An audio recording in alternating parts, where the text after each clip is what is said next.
Dėl praktiškumo Gausken naudoja sriegį su maksimaliu diametru. Šiandieną siūloma rinkoje 18,1. Ir jeigu jūsų ginklas neturi šito sriegio, tai yra puikus sprendimas, yra perėjimai, vadinamieji adapteriai. Tai yra elementarus adapteris su vidiniu ir išoriniu sriegiu. Ir va, aš turiu ginklą, kurio žingsnis yra 15,1.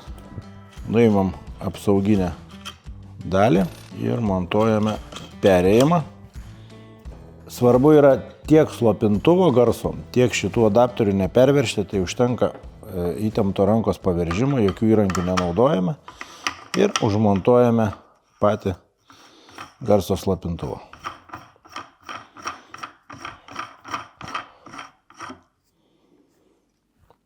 Jeigu norite medžioti su vienu slopintuvu ir keliais ginklais, tada yra dar vienas pasiūlytas sprendimas, tai yra lock sistema, pasiūlyta Gausken gamintojų, kada mes turime vieną adapterį užsukamą ant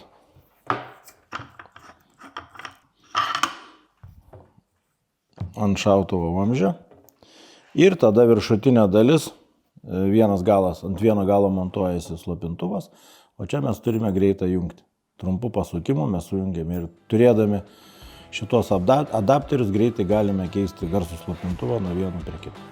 Nes čia užtenka pasukimo 180 laipsnių, tai vadinasi, jūs per vieną sekundę galite uždėti ir nuimti garso slopintuvą. Na ir be abejo, po kiekvienos medžioklės kur kas greitesnis laikas nuimant ir taip pat prieš medžioklę uždedant garso slopintuvą.